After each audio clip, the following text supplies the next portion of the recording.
Hello, আমি আরিয়ান। এই মুহূর্তে তাণ্ডবের আইটেম গান নিয়ে বিশেষ একটা আপডেট রয়েছে। এর আগে যারা এখনো চ্যানেলটি সাবস্ক্রাইব করেননি, প্লিজ সাবস্ক্রাইব। সো তাণ্ডবেও একটা আইটেম গান থাকতে যাচ্ছে। এই আপডেটটা কিন্তু আমরা অনেক আগে শেয়ার করেছিলাম এবং গতকাল এই আইটেম নাম্বারের শুট কিন্তু হয়ে গেছে। এটাও শেয়ার করেছিলাম যে এই আইটেম গানে আমরা তো প্রথম দিকে শুনেছিলাম যে কোনো ইন্ডিয়ান কেউ হয়তো পারফর্ম করতে পারে, এরকম একটা রিউমার্স ছিল। বাট এই গানে কিন্তু পারফর্ম করেছে সাবিলা নূর নিজে এবং সাথে তো শাকিব খান রয়েছে। আমি তো প্রথমত এক্সাইটেড যে সাবিলা নূর কেমন ডান্স করে, কারণ রিসেন্ট টাইমে শাকিব খানের সিনেমাগুলোতে একটা আইটেম নাম্বার, একটা ডান্স নাম্বার থাকেই, যেটা লাগে উড়াধুরা, যেটা দুষ্ট কোকিল, যেটা চাঁদ মামা। সো এবারও কিন্তু সেটার ব্যতিক্রম হতে যাচ্ছে। প্রত্যেকটা গানই কিন্তু ভাইরাল, প্রত্যেকটা গানই কিন্তু হিট। সো সেটা থেকেও তাণ্ডবে থাকতে যাচ্ছে একটা আইটেম নাম্বার বা একটা ডান্স নাম্বার বলতে পারেন, যেখানে পারফর্ম করেছে সাবিলা নূর। আমি সাবিলা নূরের ডান্স কখনো দেখিনি, সে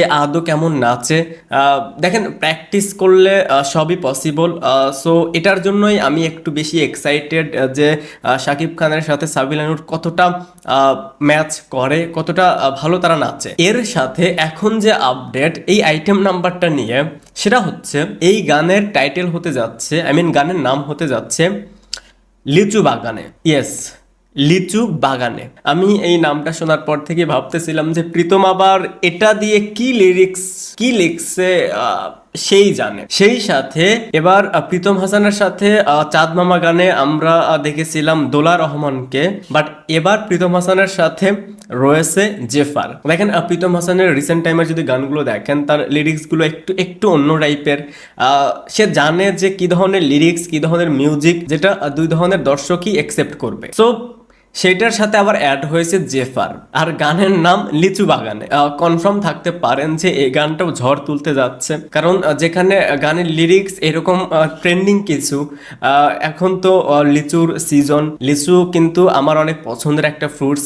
প্রথমত শাকিব খান সাবিলা নূর একই সাথে পারফর্ম করবে, দ্বিতীয়ত গানের টাইটেলটা বেশ ইন্টারেস্টিং, তৃতীয়ত প্রীতম হাসান অ্যান্ড সাথে জেফার সব মিলে তারা আরো একটা ট্রেন্ডিং সং রেডি করে ফেলছে। আর এই যে চারিদিকে এত নেগেটিভিটি, চারিদিকে এত হতাশা, চারিদিকে এত সমালোচনা, আই থিঙ্ক এই একটা গান আসলেই সবাই সব কিছু ভুলে যাবে। এজন্যই গতকালও ভিডিওতে বলেছিলাম যে যত দ্রুত সম্ভব তাদের কন্টেন্ট ড্রপ করা উচিত, কারণ তারা যদি রেগুলার কন্টেন্ট দেয়, যেহেতু আর সিনেমা রিলিজের বাকিও কিন্তু বেশি দিন নেই, আর গতকাল যেহেতু তাদের শুট কমপ্লিট হয়েছে, গানটা রেডি করতে করতে হয়তো আরো 2-3 দিন সময় লেগে যাবে। নেক্সট 2-3 দিনের মধ্যেই হয়তোবা এই গানটা পেয়ে যাব লিচু বাগানে। লাস্ট আর একটা কথা অ্যাড করে দিই, আমি আমার মেইন চ্যানেলেও এই টপিকটা নিয়ে কথা বলেছি যে আপাতত এইসব বয়কট, এইসব কথাবার্তা বাদ দিয়ে সিনেমাটাকে ঘিরে পজিটিভ কিছু বলুন।